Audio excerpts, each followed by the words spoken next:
Nilikuwa naangalia mnavyohangaika mnipeleke mradi gani. Mimi nikawa nawaangalia tu. Na nikawaambieni mimi nimekuja kutembea huko. Nina taarifa zote.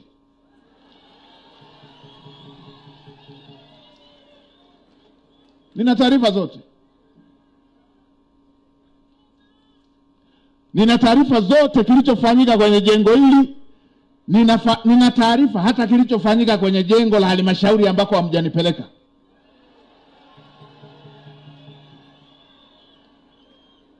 Ndio.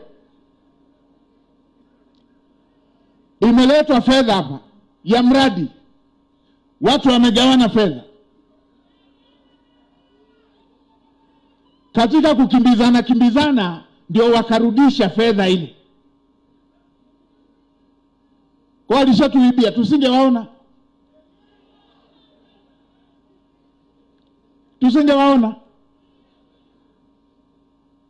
Mkuu wa mkoa nakushukuru kwa hatua ile iliyochukua ya fedha zikarudi, majengo yajengwe.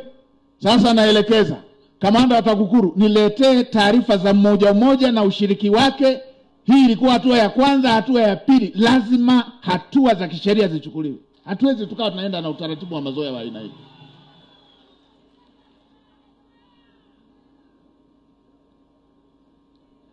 Mheshimiwa Waziri, itakapotoka taarifa ile, wale waliochukua fedha pamoja na kurudisha, hatukuwatuma kuja kugawana fedha hapa.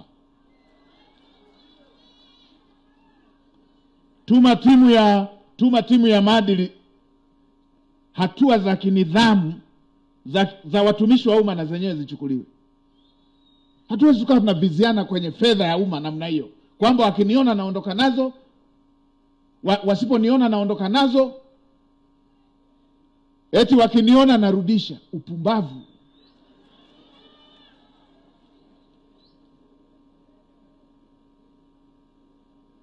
Niliwasimamisha wengine kule hivyo. Eti wamekuapua fedha za jengo, baada ya hapo wameacha BOQ iliyopelekwa kwenye jengo.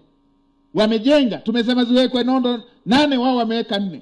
Tumesema za milimita 16, wao wameweka 6.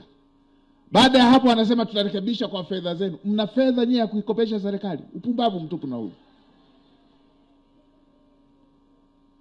Mnaiba hapa baadaye mseme mnatengeneza kwa fedha yenu wenyewe. Yenu ya kutoka wapi?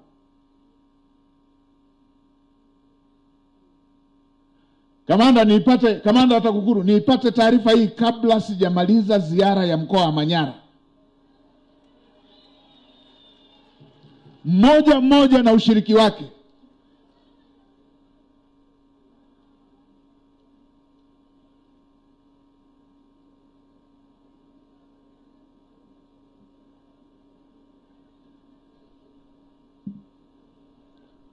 Mimi nachukia uzembe, nachukia uvivu, nachukia wizi. Hata kama tuko kwa Kwaresima na mwezi mtukufu, hawa lazima wakipate cha moto.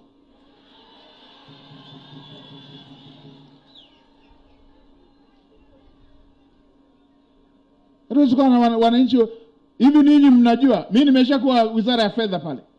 Najua hakuna Mtanzania analipa kodi kwa sababu ana mapesa mengi sana. Watanzania wanajibana, hawalipi kwa sababu wana ziada, wanajibana kwa sababu wanataka hospitali, wanajibana kwa sababu wanataka shule, wanajibana kwa sababu wanataka watoto wao wasome, wanataka watoto wao watibiwe, wanataka wazazi wao watibiwe.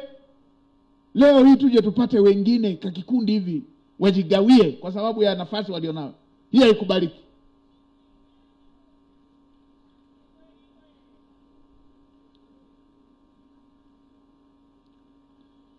Kamanda, nipate kwa sababu ya michezo iliyofanyika ile, nipate taarifa mpaka ya mapato ya ndani, mpaka ya makusanyo ya ndani, minada hii, nipate na yenyewe.